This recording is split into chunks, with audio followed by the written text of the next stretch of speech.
दोस्तों, बीसीसीआई के अपने नियम हैं और हर साल वो खिलाड़ियों के साथ कॉन्ट्रैक्ट करता है। ऐसे में T20 वनडे और टेस्ट के खिलाड़ी होते हैं। कुछ खिलाड़ी कुछ प्लेटफॉर्म्स खेलते हैं, कुछ सारे प्लेटफॉर्म खेलते हैं, जिसके अंतर्गत बीसीसीआई ने A+, A, B, C जैसे ग्रेड्स रखे हैं और उस कॉन्ट्रैक्ट के अंतर्गत सारे खिलाड़ियों को लाते हैं। चलिए मैं इस चीज को आपको पूर्ण रूप से समझाता हूँ। A+ में के अंतर्गत वही खिलाड़ी होते हैं जो तीनों प्लेटफॉर्म खेलते हैं और उसमें खिलाड़ी को सालाना इनकम जो होती है वो 7 करोड़ रुपए होती है।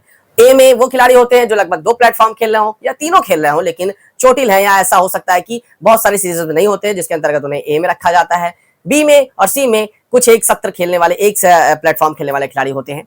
तो बी में मिलते हैं खिलाड़ियों को 3 करोड़, सी में मिलते हैं खिलाड़ियों को 1 करोड़ और ए में मिलते हैं 5 और A+ में मिलते हैं 7 करोड़। ये सालाना कॉन्ट्रैक्ट हर के खिलाड़ियों के होते हैं। ऐसे में बीसीसीआई ने कुछ खिलाड़ियों के साथ इस वक्त बदलाव करने की कोशिश की है और वो भारत के बेहतरीन खिलाड़ियों में से एक है। वो खिलाड़ी है विराट कोहली और रोहित शर्मा। जी हाँ दोस्तों, बीसीसीआई ने एक फैसला लिया है कि जैसे कि जसप्रीत बुमराह है जो कि A+ कैटेगरी में है, भारत के एकमात्र खिलाड़ी, और इस सत्र में लास्ट सत्र में विराट कोहली और रोहित शर्मा भी इस कैटेगरी में थे। हालांकि उन्होंने T20 करियर से संन्यास ले लिया, लेकिन बीसीसीआई ने यह डिसीजन लिया है कि विराट कोहली और रोहित शर्मा को A+ कैटेगरी में रखेंगे। मैं आपको ये चीज इस वजह से बता रहा हूं क्योंकि 2 प्लेटफॉर्म खेलने वाले खिलाड़ी A+ कैटेगरी में रहते हैं, लेकिन बीसीसीआई ने इन दोनों खिलाड़ियों के लिए ये एक नया चीज लाया है कि ये खिलाड़ी A+ कैटेगरी में ही रहेंगे। कहीं ना कहीं ये बहुत बड़ी खुशखबरी है। मतलब इनकी सालाना कॉन्ट्रैक्ट 5 करोड़ की नहीं 7 करोड़ की होने वाली है। वो A+ कैटेगरी में रहने वाले। साथ में कुछ और खिलाड़ी हैं जो कि इस लिस्ट में साइन हो सकते हैं इस सत्र में, और वो है वरुण चक्रवर्ती और उसके बाद हैं श्रेयस अय्यर, अभिषेक शर्मा, नीतीश राणा, वरुण चक्रवर्ती, नीतीश रेड्डी और वरुण चक्रवर्ती। जी हाँ दोस्तों, ये खिलाड़ी कुछ और है।